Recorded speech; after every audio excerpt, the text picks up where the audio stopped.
여러분 안녕하십니까? 사도신경 24번째 시간 시작하겠습니다. 지난번에는 우리가 예수님을 그리스도다라고 고백할 때 그 고백하는 삶의 자리가 어딘가에 대해서 좀 진지하게 다뤄보았습니다. 자, 이제 그러면 우리가 예수님이 누구신지를 알아야 합니다. 우리 이제 세 복음서 마태 또 마가 누가복음서에 의하면은 예수님께서 가이사랴 빌립보 또는 빌립보의 가이사랴 지방에서 제자들을 불러놓고 너희는 나를 누구라 하느냐라는 질문을 하시는 장면이 나옵니다. 물론 그 전에 세상 사람들이 나를 누구라고 하더냐라고 묻기도 하십니다. 그리고 빌립보의 가이사랴라는 곳은 실제로 거기는 만신전이 있던 곳입니다. 다양한 신들을 섬기던 그런 도시였습니다. 민족마다 또 개인마다 각자 자기의 신이 있는데 그런 신들 앞에서 예수님이 세상 사람들이 나를 누구라고 하는지 또는 자신을 따르는 제자들이 자신을 누구라고 하는지를 물어보시는 거죠. 그래서 예수님은 바로 이러한 분이시다라고 이제 고백을 하게 하는 것이고 그것을 전통적으로 그리스도교 신학에서는 기독론 또는 그리스도론이라고 불러왔습니다. 예수님이 어떤 분이신지를 규명하는 그런 신학적 논의입니다. 사도신경 강의에서 이제 예수님 이야기할 때 본격적으로 그리스도론이라고 하는 조직신학의 분과로 들어간다고 할 수 있겠습니다. 예수님이 누구신가? 자, 한문덕이 누구냐? 이런 거는 지금 한문덕은 살아있으니까 저를 알려면 여러분들은 저를 찾아오시면 됩니다. 그런데 지금 21세기 우리 한국 땅에서 예수님이 누구인가? 라는 질문을 받는다면 우리는 어떻게 알 수 있을까요? 당연히 지금 살아서 실존하는 역사적인 인물로서 만날 수는 없죠. 그러면 예수님은 누구신가라는 질문에 어떻게 답변할 수 있겠습니까? 답변할 수 있는 유일한 가능성은 이제 예수님의 삶과 가르침 이런 것들이 녹아있는 신약 성서를 볼 수밖에 없습니다. 그런 신약 성서에서 초기 예수님을 만났고 예수님을 경험했던 그런 초기 제자들의 증언들을 모아놓은 책을 통해서밖에는 예수님을 알 수 없습니다. 그래서 그리스도론이라고 하는 작업에서 제일 처음 우리가 해야 될 일은 바로 성경을 살펴보는 일이죠. 성경에서 과연 예수님에 대해서 무엇이라고 말하는가를 우리는 찾아내야 한다는 것입니다. 그런데 이제 신약 성경으로 들어가면은 그 신약 성경 안에 27개의 약간 장르가 다른 그런 문헌들이 있죠. 그래서 신약 27권이라고 흔히 말합니다. 복음서가 있고 편지가 있고 그 다음에 사도행전과 같은 일종의 역사서 같은 것이 있고 요한계시록과 같은 묵시문학이 있습니다. 그런 것들을 살펴봐야 되는데 그걸 살피기 위해서 신약성서 문헌이 어떻게 어느 순서대로 기록되어 있는지를 살펴야 됩니다.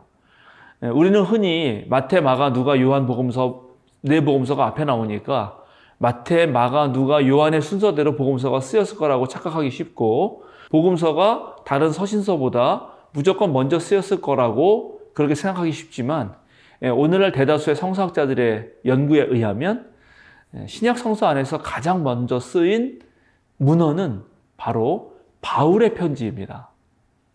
바울의 편지가 빠른 거는 50년대 중반으로 거슬러 올라가거든요. 데살로니가 전서 같은 경우는 55년, 56년 뭐 이렇게 생각되고 있습니다. 그래서 일단 예수님에 대한 증언을 듣기 위해서 우리가 귀 기울여야 하는 문헌은 신약 성서로 가야 되는데 신약 성서 중에서도 제일 먼저 볼 수밖에 없는 것은 바울 서신이라 이것입니다. 그런데 안타깝게도 바울 서신은 예수님이 정말 역사적인 존재로서 활동하실 때 곁에 있었던 사람은 또 아닙니다. 이런 문제가 있습니다. 바울이 만난 예수님은 성경 전통에 의하면 당연히 부활하신 예수님이고 부활하시기 전에 흔히 이제 역사적 예수 연구가들은 역사적 예수와 신앙의 그리스도를 나누는데 역사적 예수보다는 신앙의 그리스도로서 예수님을 만난 체험을 전하기 때문에 바울 서신을 연구할 때도 또 고민이 생깁니다. 그렇다고 바울 서신을 함부로 무시할 수 없습니다. 왜냐하면 말씀드렸듯이 바울 서신이 가장 먼저 쓰였기 때문이죠. 그리고 나서 그 다음에 이제 복음서가 쓰이는데 제일 처음 쓰인 복음서는 마가복음서, 그 다음에 마태복음서, 누가복음서, 요한복음서의 순입니다. 그리고 이 모두는 예수님이 자신이 직접 자기를 소개하는 자서전이 아닙니다. 이것 또한 고민입니다. 여러분, 만약에 제가 저를 소개하는 글, 한문덕이 누구냐 그럴 때 한문덕을 소개하는 글을 가장 잘 쓸 수 있는 사람이 누구겠어요? 그건 당연히 한문덕이겠죠. 그런데 뭐 세계 위대한 성인들이 다 비슷하게 그러하셨듯이 예수님도 자신에 대한 기록을 남긴 건 없습니다. 그때 함께 했던 사람들이 어느 정도 예수님이 돌아가시고 나서 자신들과 이제 더 이상 육체적으로 만날 수 없는 시점, 어느 시점에서 그것을 떠올리면서 기록한 것입니다. 여기에서 엄청난 그런 성서신학적 그런 고민과 과제들이 발생합니다.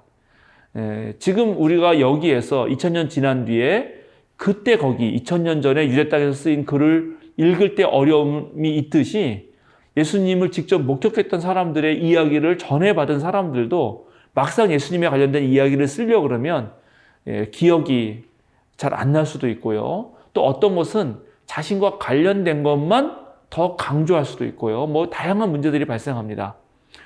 이런 모든 어려움에도 불구하고 역시 우리는 예수님을 그리스도라고 고백하려면 예수님을 알지 않고는 안 되기 때문에 이런 모든 한계들을 뛰어넘어서 우리는 다시 신약성서에 집중할 수밖에 없다는 말씀을 먼저 드립니다. 제가 믿음에 관련해서 강의할 때 믿음에는 반드시 알미 포함된다고 말씀드렸죠. 역사적 예수님이 어떻게 사시고 무슨 일을 하셨고 무슨 말씀을 하셨는지에 대해서 정확한 이해 없이는 예수님에 대한 신뢰를 형성할 수 없습니다. 즉 예수님을 믿을 수가 없습니다. 그래서 이 부분들을 살펴봐야 되는데요. 무엇을 보고 예수님이 그리스도라고 고백했는가 하는 것이 과제라는 것이죠. 그걸 밝혀야 됩니다. 아까 말씀드렸듯이 바울은 역사적 인물로서 예수님을 직접 만나지는 못했습니다. 바울 사도가 스스로 갈라디아에서 고백하고 있고 또 갈라디아에서 예수님 만난 장면을 사도행전은 매우 극적으로 3번에 걸쳐서 보도하고 있는데 그거에 대한 자세한 묘사는 다 서로 다릅니다. 그러나 어찌되었던 바울 사도는 부활한 예수님의 현존 체험, 즉 예수님을 만난 그 종교 체험을 통해서 그 이전과 그 이후의 삶이 완전히 달라졌고요. 자기가 삶의 모든 방향과 가치관을 가지고 있던 것을 다 배설물로 여기고 전혀 다른 방식의 삶으로 바뀌는 그런 일종의 종교적 전향을 합니다. 이걸 개종이라고 부를 수는 없습니다. 왜냐하면 바울 사도가 뭐 예수님 믿기 전엔 유대교였다가 예수님 믿은 후에는 기독교가 되었다 이렇게 말할 수가 없습니다. 왜냐하면 바울 사도가 예수님 만났을 때 아직 기독교라고 하는 종교가 유대교와 구별되어서 존재했던 것은 아니기 때문입니다. 그때는 이미 기독교도 유대교 안에서 한 소종파로서 활동한 것이지 유대교 밖을 벗어난다고 볼 수가 없거든요. 바울 사도는 철저한 바리새파 유대인으로서 어떤 자신의 삶의 뜻을 이 길이 하나님 길이다라고 생각한 걸 살다가 예수님을 만나고 나서 바뀐 것은 분명합니다. 그럼 무엇이 그렇게 이 사람을 바뀌게 했고 원래 바울 사도가 가지고 있던 생각은 무엇이고 그가 예수님을 통해서 무엇을 보았길래 이렇게 바뀌었는가를 오늘 그리스도론에 좀 집중해서 말씀드려보겠습니다. 바울은 바리새파였습니다. 그것도 아주 철저한 바리새파였고 되게 열성적인 바리새파였습니다. 그는 하나님이 이 세계를 지배해야 된다고 믿었던 사람입니다. 그런데 당시 로마 제국의 현실은 그것을 불가능하게 만들었죠. 로마는 로마 황제의 강력한 그런 군사적, 경제적, 정치적 힘을 가지고 이스라엘을 억눌렀고 또 그 식민지 백성들을 착취했습니다. 그러니까 그런 상황을 보면 이것은 하나님이 다스리는 세상이라고 도저히 볼 수가 없었습니다. 그런데 바울은 바리새파였기 때문에 그런 날이 반드시 온다고 믿었습니다. 이걸 종말론이라고 하죠. 그리고 그 종말의 때가 되면은 죽은 자가 일어난다. 즉 부활이 일어날 것이라고 믿었습니다. 그러니까 바울에게 종말과 부활의 사건은 사실 같이 연결되는 사건이라고 할 수 있습니다. 그리고 드디어 부활이 일어날 때는 곧 종말의 때이고 그 종말의 때는 하나님께서 오셔서 모든 악의 세력을 물리치시고 승리를 주는 때라고 생각하고 있었습니다. 그런데 갑자기 어디선가 예수가 부활하셨다? 십자가에 달리신 예수님을 하나님께서 다시 일으키셨다라고 주장하는 무리들이 곳곳에 생긴 거죠. 근데 자기가 봤을 때는 그 주장이 매우 헛된 주장으로 처음엔 들렸던 것입니다. 정말 부활이 일어났다면 이 세계가 이래서는 안 되는 것이죠. 이거는 뭔가 잘못된 주장이고 저거는 사기꾼들의 얘기라고 생각을 했던 것이고, 바울은 그래서 그 사람들을 강력하게 박해를 하고 그 사람들을 처단하려고 했죠. 그게 초기 바울의 모습이었습니다. 그런데 바울이 예수님을 만나고 어떤 종교 체험을 한 다음에 이러한 바울의 철저 바리새파인으로서의 바울의 생각이 확 바뀝니다. 정말로 예수님의 부활이 하나님이 이 죄악의 거대한 악의 세력에 맞선 승리의 선전포고일 수도 있겠구나라고 그렇게 생각이 바뀐 것입니다. 이래서 이제 그때부터 바울은 예수님이 십자가에 돌아가시고 부활하신 그 뜻에 대해서 아주 깊이 묵상하고요.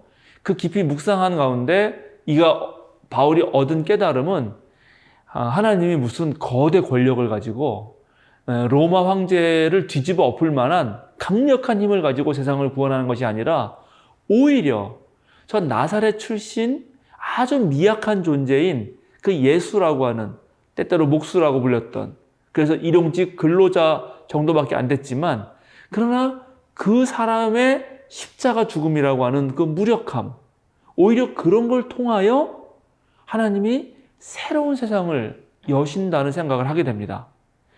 이거는 바울의 이전 생각과는 완전 다른 생각인데요. 바울은 디아스포라 유대인, 즉 그때 당시 전 세계에 흩어져 있었던 유대인으로서, 그리고 또 철저한 바리새파로서 자신의 민족적 자부심을 가졌을 뿐만 아니라 아마도 라틴어, 로마의 언어를 할 수 있었고 또 그리스어, 헬라어도 할 수 있었던 상당한 교양인이었고 세계적 문화에 아주 익숙한 사람이었습니다. 그러니까 그러한 되게 보편적인, 오늘날로 말하면 코스모폴리탄적인, 세계 시민적인 그런 감각을 가지고 이 세상을 어떻게 바꿔갈 수 있을까? 어떤 면에서 보면은 문화적, 정치적, 경제적 기득권을 가진 사람들의 힘을 통해서 세상을 바꾸려고 생각했었던 거죠. 그게 바리새파 바울이었습니다.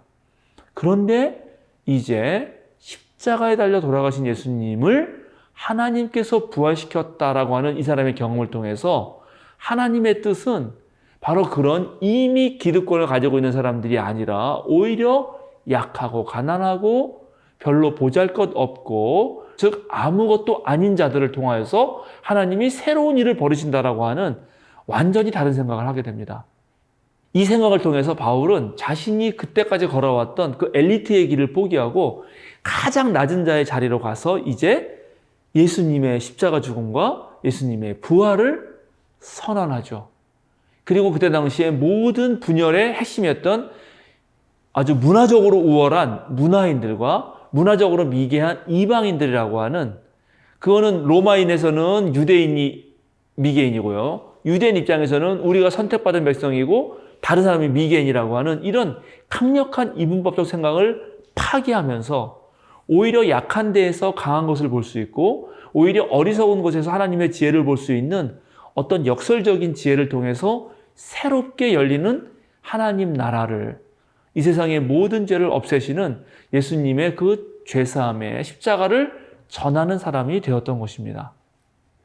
이게 바울의 생각이었습니다. 바울이 예수가 그리스도다라고 고백한 것은 강한 자와 약한 자와 문화인과 미개인과 남자와 여자와 헬라인과 유대인의 이런 모든 차별과 장벽을 깨트리는 방식으로 하나님이 구원을 이루어 가시는 거고, 그 신호탄이 예수 그리스도의 부활이다 라는 것을 전하려고 했던 것입니다. 그런데 안타깝게도 바울이 이런 생각을 가지고 전도하러 갔던 곳은 그리스 로마 문화가 충만하던 곳이었습니다. 자, 거기에서 이제 예수님을 전한다고 생각해 보시죠. 물론 초반에 그런데 갔을 때 유대교 회당을 중심으로 전했지만 이제 이방 사람들도 점점 이 새로운 소식에 귀를 기울이면서 바울에게 질문을 했을 것입니다. 네가 말한 예수가 누구냐? 그랬을 때 바울이 십자가에 달려 죽었다 이렇게 말하면 그리스 로마 문화에 있던 사람들이 믿을 수가 없죠. 그 로마 제국에 반란을 일으켜서 죽은 사람을 왜 믿는가? 그건 전도가 안 됩니다. 그러나 바울의 두 번째 문제, 바로 죽음을 극복하시고 부활하신 분이다. 이러면 믿음의 가능성이 열리는 것이고, 그렇게 전달을 하게 될 수밖에 없고, 그래서 그런 예수님에 대한 어떤 전도는 이제 그리스 로마 사회에서 어떤 오해를 불러일으키냐 하면, 원래 바울은 그걸 통해서 아까 말한 모든 사람들 사이의 차별과 모든 사람들 사이의 장벽을 없애려고 했던 것인데, 그걸 위해서 스스로 강한 자가 낮은 자가 되고 스스로 엘리트가 민중의 편이 된 것인데, 그런데 그게 그리스 로마에 전해지는 다른 사람들에게는 예수는 신이구나. 죽음을 겪지 않는 그런 우리 그리스 로마 세계에 있는 신과 똑같은 존재이구나. 신적인 인간, 데이에스 아네르구나 라고 생각하게 되었던 것입니다. 바울 사도의 위대한 점은 그 원래 생각이었는데, 그것이 오해된 지점은 거기에 있습니다. 그러면 신으로만, 예수님의 삶은 온데간데 없어지고 예수님을 신으로만 이해하는 또 하나의 왜곡의 현상이 벌어진 거죠. 이것을 치유할 필요가 있었습니다. 근데 이걸 어떻게 치유를 할 수 있을까요? 바울 사도는 그렇게 열심히 전도하다가 이제 60년대 중후반에 죽음을 맞이합니다. 그런데 그렇게 해서 전해진 바울 사도의 예수 그리스도의 어떤 복음의 소식이 예수님이 그저 신이라고만 이해되는 상황 속에서 아주 새로운, 정말 놀라운 천재 같은 어떤 한 사람이 등장하는데, 바로 마가복음서의 저자입니다. 마가복음서는 자신의 교회가 처해 있던 어떤 상황 속에서 예수님이 그리스도다라는 말이 예수님이 신이다라고만 이해돼서는 안 된다라고 생각하면서 또 다른 방식으로 예수님을 이제 소개하려고 합니다.